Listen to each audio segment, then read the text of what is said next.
was asked to do this discussion. I was encouraged to be as radical as I wanted to be. And I thought, oh no, I'm not really very radical.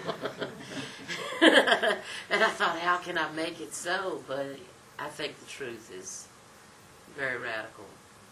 Every school child in America has studied Virginia Indians. Everybody can name Pocahontas and Powhatan.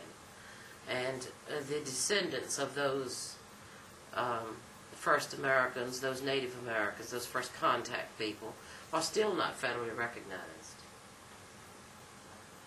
This state and this country have been built around us. Hello, welcome.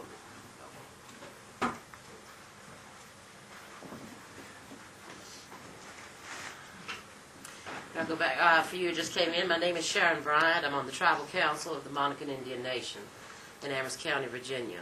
I'm a member of one of the 8 Virginia tribes. Can anybody here name the 8 Virginia tribes? No. Lifelong residents can't name the 8 Virginia tribes. Maybe can we go over them maybe one by one? Starting with Cherokee? Well, they are not considered a Virginia tribe, although their territory certainly would have covered Virginia, North Carolina, Kentucky, and Tennessee in the hills. During the time of removal, when most of the Cherokees were moved out west, some of our people were caught in that long walk. Yes, and many of our people, but most of our people went north to Canada. Well, New York. They became part of the Cayuga Band of the Iroquois Nation, and some went further on into Canada to escape. There's a documented event in John Smith's journals when he captured the only in a written, recorded account of interaction with a Monacan. And they captured a man by the name of Amarolek. And John Smith said, "Why are you shooting arrows at us who've come to help you?" And Amarolek said, who had never met John Smith or seen non-native people, said, "My people believe that you are people who've come from under the world to take our world from us." And I think that was the Monacan worldview, and that is what affected our whole history and part of what made us invisible, because we decided to pull back and say we are not going to interact and intermarry and live among these people because they will disappear. They don't know how to hunt, they don't know how to take care of themselves, and they won't last, and they're just going to go away. It took us a couple hundred years to catch on. That they were not going away. They just continued to come and continued and continued. So today, there were many. At the time of first contact, there were 30,000 Native Americans in Virginia, in what we know as Virginia today. So how do you discover a place that is inhabited by 30,000 people? The Powhatans had about 15 or 20 villages along the coast, and the Monacans had 100 villages or more, from the falls at Richmond back into the Blue Ridge, scattered there. If you'll look on John Smith's maps, he has crosses to designate the areas that he did not go past, and so his accounts of our people are word of mouth. And actually, Monacan is an Algonquin word that was given to us by our enemies, which means diggers of the dirt, because we mined copper and we were agriculturalists.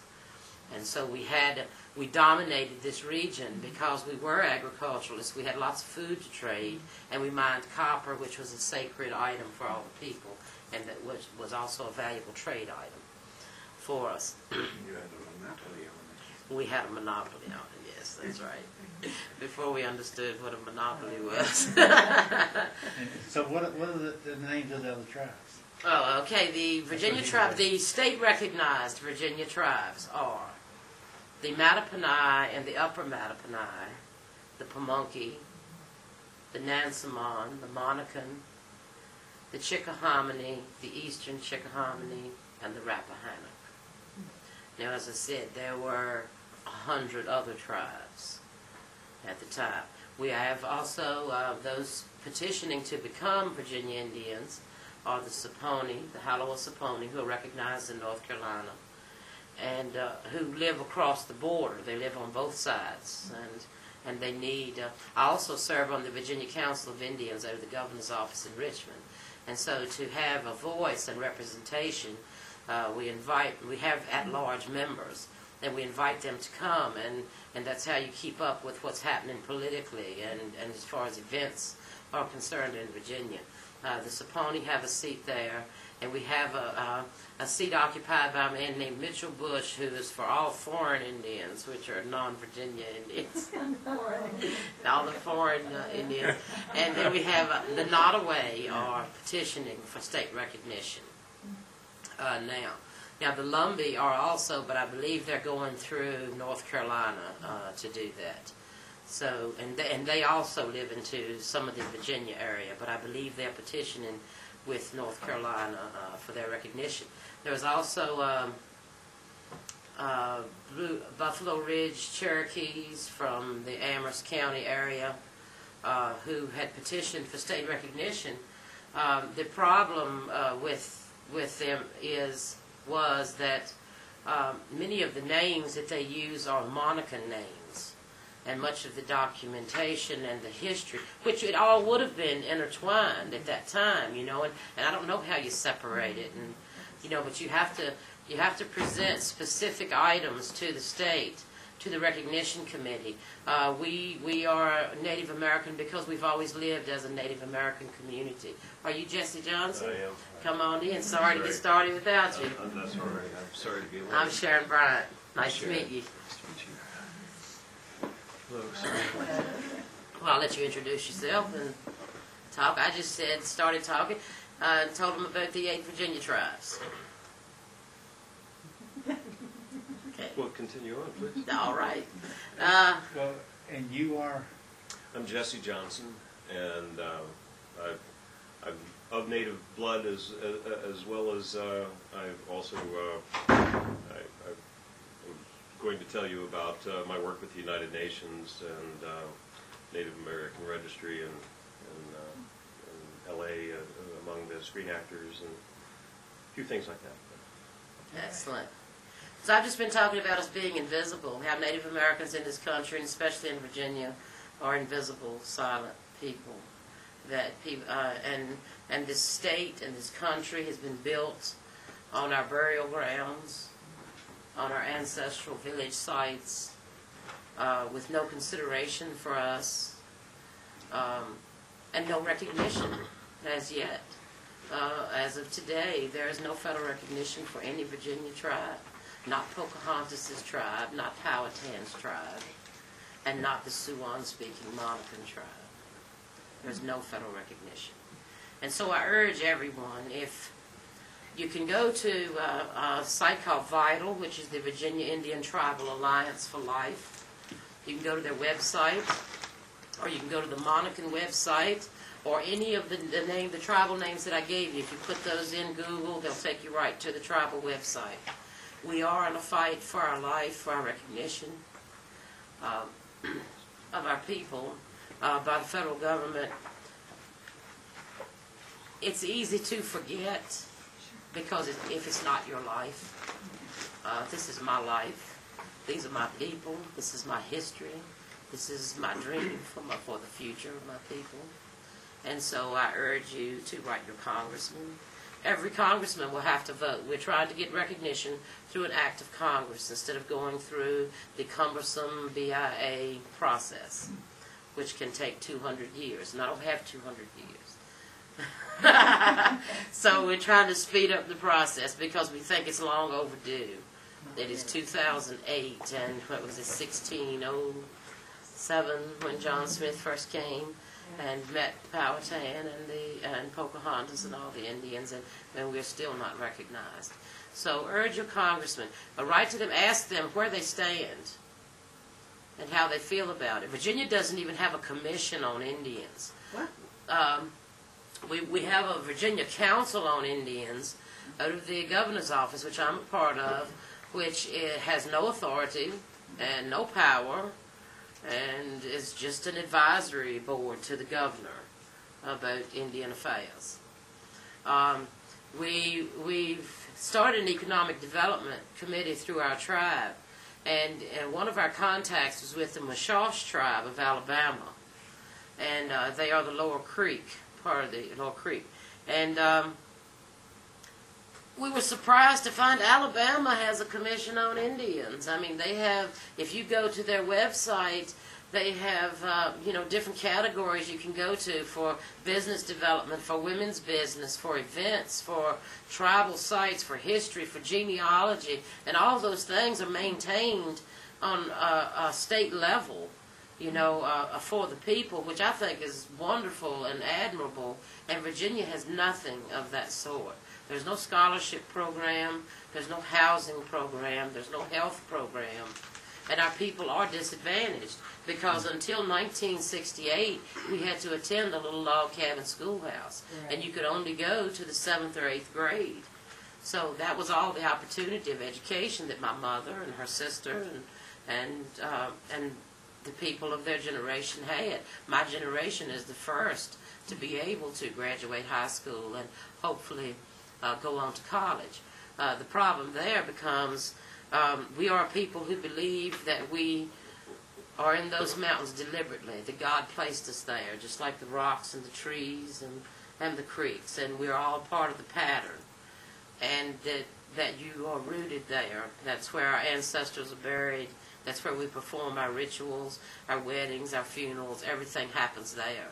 And so you feel a sense of permanence. I mean, I have a 12,000-year history that led me to this day, to this place. And we have to tell our children now that you have to leave this place and go to college and become educated to function in America, in this world. There is no place for us to be independent. We don't have a reservation. Everybody has to buy their land just like everybody else in America, and the tribe has done so. We are purchasing tracts of land as we can because we want everybody in America to understand that we can't change. We understand we can't change everything, and you can never go back and undo what's been done. But we don't want to fully assimilate into American society. The American dream of a house and 2 cars and 2.5 kids and all that, all this, that's not my dream. That's not the dream of our people. We are happy to live on much less, to live a simple life and not have the complications and the worries that fast pace. We look at people who live in cities and who race around never accomplishing anything, doing many things and never accomplishing anything, and we wonder, why do you do that? Which is the same attitude, the reason we weren't enslaved, because we didn't understand, why on earth would I work for you when I have things to do for myself? And beating me with a whip, I do rituals of endurance. So that would not force me to work, and just so it was an unknown concept to do that. Not to say that some of the people didn't get caught up in that. Every person was a target, every non-white person in Virginia, in the southeast United States especially, was a target and a prime candidate for slavery. But among our people, that's not really a part of our history because they just refused. Yes. Would you mind taking some questions? Not at all. I prefer that. I was always curious about how it was that the Cherokee decided to assimilate to such a degree when they were given the opportunity that they took up slavery, that they had African slaves on, and that they imitated the plantation system of the white men. Mm-hmm. And I was always curious as to why it is. I mean, of course, they were trying to survive, but yes. So often throughout history, I guess, we imitate our oppressors. We believe that becoming strong and standing strong, representing ourselves in the world. We have that problem today with some of the Virginia tribes. The eastern tribes, I'm not going to name anybody, but some members of some of those tribes have assimilated so finely into Virginia, Washington, Richmond society that they are afraid to offend legislators. You know, when I talk about, hey, let's march on Washington. Let's take, you know, we don't have 1 million Native Americans in the country, but 1,000 people looks like a lot of people. Let's march on Washington and raise our voice and exert our rights and stand for what we want.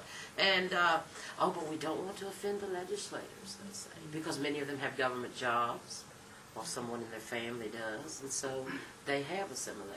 They look Indian, and they say Indian, and they call themselves Indian, but they are white people. They are Americans, and that's how they live. And they become angry when I tell them. I think our people believe that education without culture is a dangerous thing. A fine example is a sociology group study done by Sweetbriar College in our area, where they took notes of how the people lived and what they ate and how they worked, and they wrote this awful, awful book called Mongrel Virginians, and it is about the Monicans. And I had to pay $25 to the Sweetbriar Library to even access the filth. And they keep promising, every time I say that in front of a Sweetbriar alumni, they tell me they're going to get my money refunded, but they still owe me $25. It was awful, and I cried, and I cried, and I was so upset, and I screamed, because I had heard whispers and rumors. All my people knew about this book, because the study was done about the time of the Racial Integrity Act, 1923, and a lot of our people had to leave here and go live in Maryland. We have satellite communities in New Jersey, in Maryland, in Tennessee, West Virginia, because our people were not legally allowed to be married and go to school here in Virginia. Virginia is really behind on lots of civil rights laws. And so some of those people have grown up and they don't know anything about their Indian heritage, their Native American heritage. And some of them come back and they want to know some. Some just want to pretend to know. And I study the traditional ways of our people, the traditional religion, the meanings of the dances. I dance. I will be dancing at the Upper Mattapani powwow this weekend, tomorrow and Sunday. And we do sweats. I participate in all the rituals that we do, and we understand that we can't revive that lifestyle from 500 years ago. But things that are important that keep us grounded. It really keeps me, when I go into the sweat and I'm naked and I'm suffering and I'm sweating and I'm praying, there's no room or need for pretense. When we go to church, we're so distracted sometimes by what other people have on, or how they're singing, or how they're praying, or how they look, or what we think we know about them. And in the sweat, you don't have any of that. You're in pitch black darkness, naked, sweating and crying the way you came into this world, and so you feel very close to God.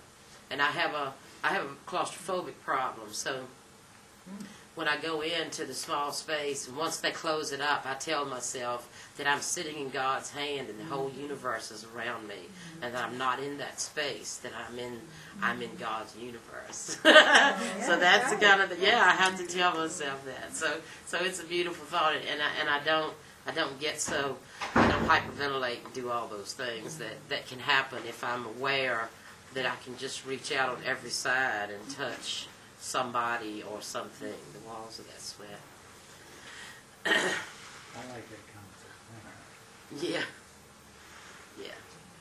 So we just had our 16th annual powwow this past weekend, which was a roaring success on Saturday, and I invite everybody to come up next year. We have it the third Saturday of May every year, and it's an opportunity for people of other tribes, young people especially. I have an ulterior motive, I have to tell you. They all laugh at me. The other tribes laugh at me because I'm always trying to think of events for us to get together, because I want our young people to meet each other and marry each other and make Indian babies. That is my plan. And so they all laughed. They're like, well, Cheryl, why do you want to do this? You know why I want to do this. So we planned retreats. We planned retreats. How else would we do it? I grew up believing that my tribe was the last Native American tribe in America. We did. We thought we were the last Indians in America, and if we kept really quiet, we could live peacefully till we died, and nobody would miss us when we were gone. And that is the truth. And all the things that were happening at Wounded Knee and with the AIM movement was not shown on local TV. Do you remember ever seeing that on the news or anything when we were kids? You know, so it wasn't shown in our area. And so we didn't know. And we had no contact with the eastern tribes. We didn't really, we started making contact after state recognition in 1988. And then a couple of years ago, I was fortunate enough to be nominated to be a delegate for the tribe to go to England when we were celebrating the Jamestown 400 thing, which was such a farce on one hand and such a gift on the other. The opportunity to go to England was a gift to me. And, you know, I'd never been anywhere, and a couple of the people had never been on a plane, so it was very exciting for us in that way. And we were respected there. We weren't really treated like royalty or anything, but we were respected. They expected us, they hosted us, and they were very kind and nice to us. And when we got back here last year, but we didn't meet the Queen when we were in England. We met the Queen in Richmond. She requested that the Virginia Indians be on the steps when she came to visit Richmond, and not 1 second of that was aired on television. And we had stood on those steps in full regalia for over 2 hours, lined up the Capitol steps waiting for the Queen to come, and she was delayed, and she came in waving, and she walked over to the crowd, and she waved, and everybody cheered like she was their Queen. You know, and we'd been up there dancing and carrying on, you know. And then the Queen and Tim Kaine walked between us and went into the building and had tea, and all the Indians were out there on the steps again.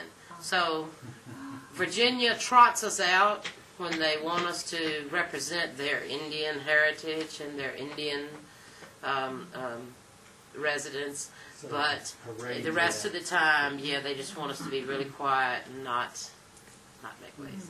In reference to that event, I was hopeful and was not the Jamestown, it brought a lot of pressure, I thought, for federal recognition, and was there not some movement at that time? And what there was a markup. There was a markup of our bill right before that, because we had all said, and I had said loudly and numerous times, if we don't get federal recognition, we're not doing Jamestown.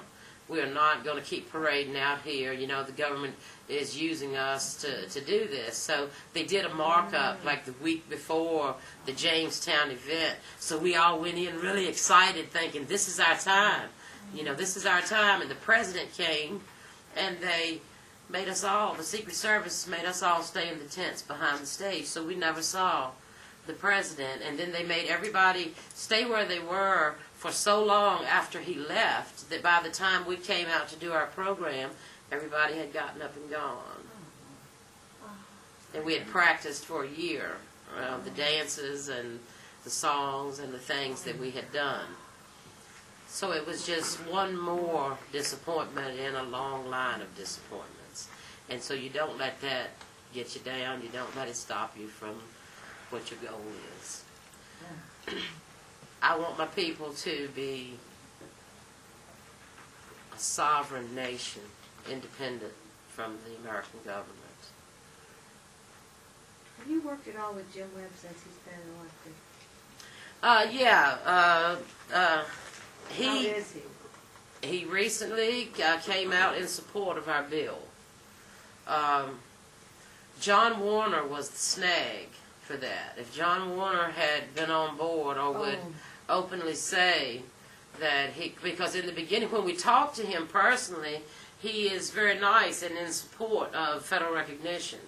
But to translate that into being active, you know, to promoting the bill, it hasn't happened. You have to understand, we understand that he is at a point in his life he is worried about his legacy. What legacy will he leave? I think it would be a beautiful legacy to leave 8 recognized tribes. Amen. But I'm speaking from one side of that that debate. I don't know how he could think it would be a negative thing. You know, I don't. But how's Webb? Webb is coming He's out? been in support. Moran has been in support. And Warner says that as long as the gaming issues, which I resent that implication that because I'm Native American I want to open a casino. Right. I really resent that. Frank Wolf started that, and when he was head of the Appropriations Committee, and I really thought it was the most racist remark, and everybody just let him keep on saying it, you know, over and over and over again. We're the only people in the country that it's okay to insult and offend, and you don't know how many times I'm asked, how much Indian are you? When's the last time you asked a black man how black he was? Who would do it? Nobody does that. But it's okay to ask me that. My father is white and my mother's Native American. If anybody's interested. But, you know, it's an insult to me. It's an insult to my people for all the struggles that they've had to endure. Yes. Yeah, I don't mean to pry, but this dialogue of the blood count, the blood quantum, the blood quantum politics surrounding Indigenous people. But I once heard, and I only know a little bit of this, that there's numerous African American folks, Virginian African Americans, who have Indigenous blood, but their Indigenous blood is never, for example, if they ever try to claim some type of Native privilege, say if they're applying for school or some type of reward system or something like that, their African Americans are less likely to be viewed as Indigenous, and sometimes they find opposition from the tribes themselves, that the tribes themselves don't recognize them. It is true. That is true among the people. It is unfortunate, but it is true among some of the people. But the truth is, the Nottoway tribe are facing that very fight right now. And they, in one of their presentations to the VCI, to us, they said that some of you found refuge among white communities with white people, and so your blood is mixed with theirs. And we found refuge among the African American community, and so our blood is mixed with theirs. Who is more Indian?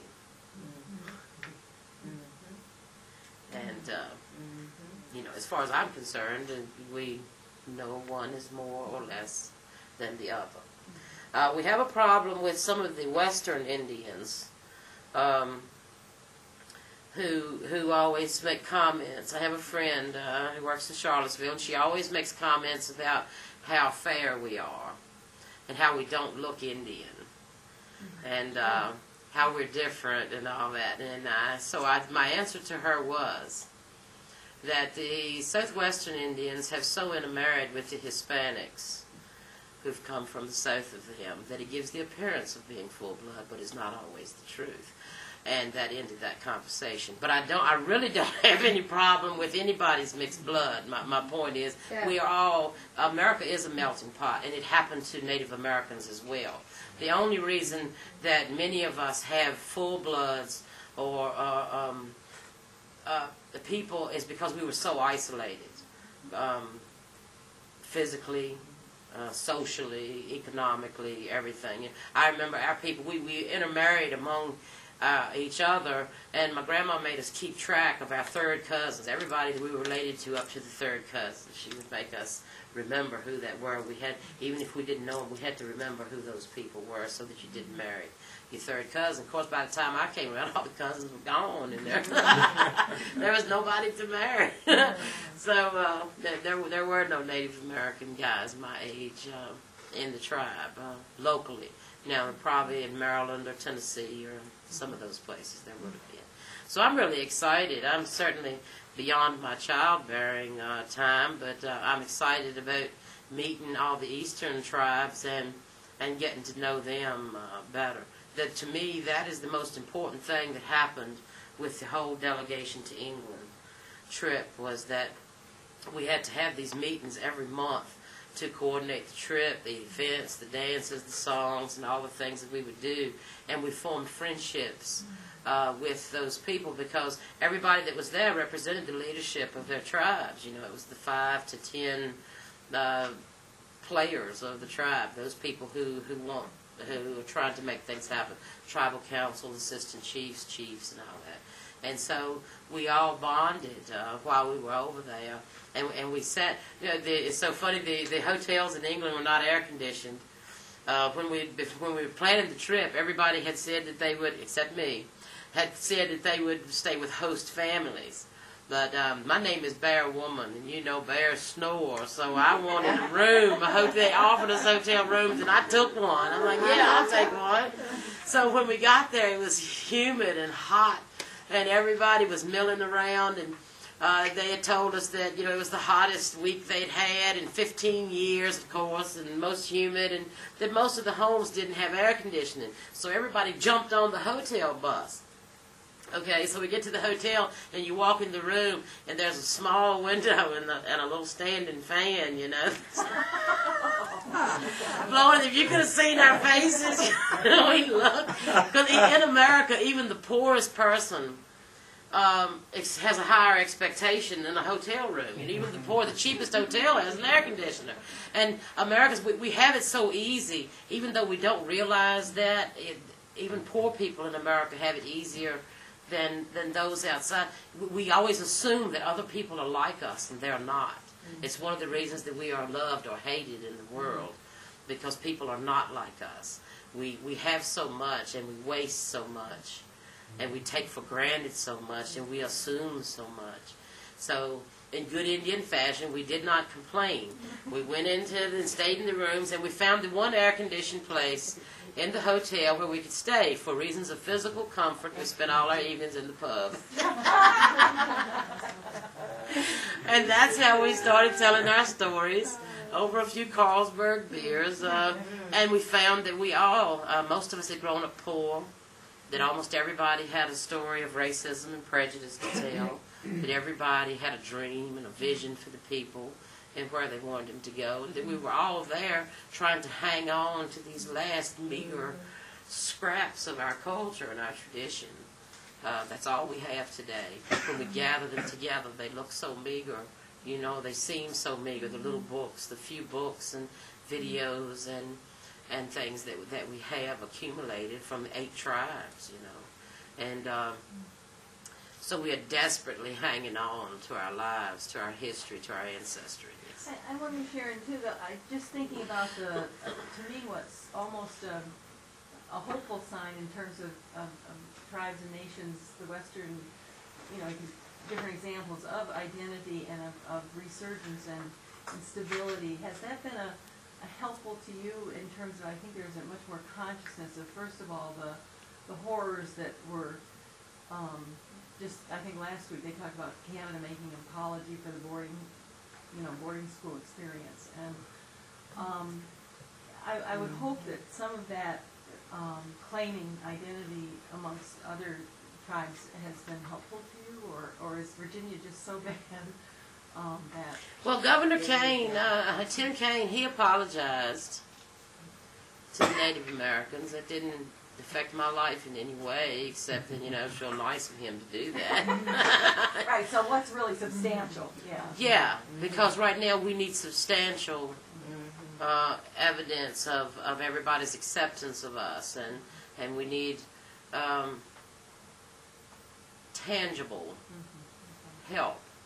You know, everybody's good feelings and goodwill, that's wonderful. And we get that. We get that. When we go and do events and people come up to you and they just want to touch you, they think you're magic or something, you know, they just want to, can I touch that? Like, yeah, go ahead.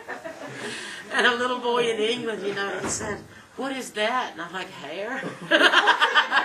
You know, they're just fascinated. But mostly the English kids were worried about what the cost of everything was. They want to know what the cost of things is. So Indian's very commercial idea to them. They saw us come. We took George White Wolf, our ceremony man. He's also a crafter. He makes things and he sells them. He's the Mr. Haney of the Monacan tribe. And he took all his goods, his wares over there. that Pam and I had to lug through the airport for him to England. He started selling them, and it just fascinated all these children. So they wanted to know how they could make these things out of rocks and sticks and bones and make money, and furs. All right. What do you think of the book that Peter Hout wrote on the Amherst Island, Indian Island in Amherst County? It was the first documented history of our people. Now, it has some gaps, and like most first works, there are ways that it could have been a little better, ways that it could have been expanded on, but it's been a really, we were so proud to see that book, to see that symbol, Indian Island, Amherst County, know that that book was about us, and they were calling us Indians for the first time. I had not been called an Indian by my community. There were other words they used. Can you share one with me? Sure I can. The most hurtful one, most popular one in our area was issue, which was supposed to mean that you were half black and half white. Is you black or is you white? I don't know. Well, it came from the free issues of the slaves of the plantations in Richmond and places east were given land near us at Peters Hollow, and we allowed them to live among us because we think that all people are people, and that God doesn't see the color, only we do. And so they lived among us, but they are still black today, and we are still Indian today. They did not try to assimilate into our culture, and we did not try to assimilate into theirs. We worked the same farms and orchards together, and it said that into the 70s, into the 1970s, the farmers would have to set up 3 tables to eat, so that the white people ate at a table, and the black people ate at a table, and the Indians ate at a table. Where was that? That was in Amherst County. In restaurants? Or- No, that was at farms and orchards where they worked. Oh, where they worked? Yes, ma'am. Yes, ma'am. Oh my gosh. And what else were you called? Just half-breeds. Either or. Our birth certificates say either or, more or less, other, Oh my issue, God. Negro, everything except Indian. Everything. And that went on until 1972. Walter Plecker was the first registrar in the state of Virginia, and he took it upon himself to alter our birth certificates, and he would make notes on the backs of the birth certificates and say that this person is claiming Indian heritage but is actually mulatto or Negro or whatever. Because starting about 1750, the first census that was taken, they started calling Indians mulattoes and Negroes and names other than Indian in Virginia. And what Walter Plecker was trying to establish in the Racial Integrity Act, legally acted on, was that there were no Indians in Virginia, and that you were either white or you were colored, and it didn't matter if you were Spanish or Indian or what you were colored if you weren't white. And we lived through that. I mean, that's the life that I know. That is the kind of prejudice that I understand. And when we went to school and started going to the public schools in the early 60s, all the way into, even into today, we have to be careful because the expectation for our children is very low. And the guidance counselors, direct them to take menial labor jobs, and not to strive to, right, and not to strive to go to college and to achieve.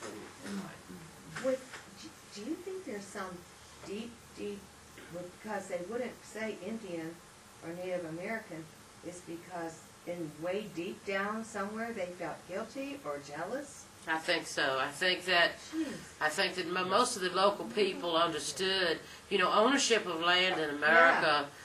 There's a process. It has to be the deed has to be transferred from one to another, and some of that land was gained. It was not granted from the king, and it was not granted from the government. Right. They just all of a sudden owned 100 acres. and they filed it with the county because our people did not understand land ownership. Right. We didn't believe Don't that you believe could that. own what you can't hold in your hand and what you can't take with you. And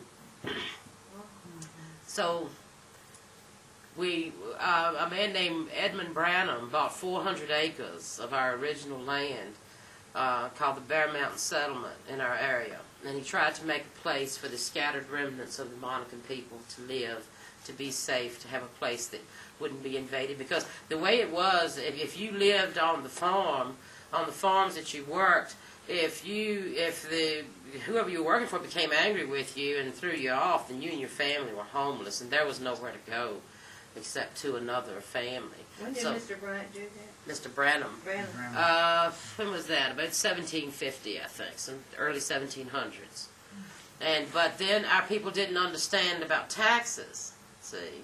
So we lost the land through not paying the taxes on it. And nobody came out and explained, hey, y'all have to get a little money together every year and take it over here to Amherst. And so we just lived in the hills there, and we hid in those hills and just tried to survive. And that's what the last 200 years of our existence has been, just trying to survive in America. We've paid a dear price for it.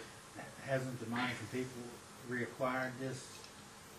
Part of it, yes, we have. We have reacquired part of that original settlement through land purchase like every other American.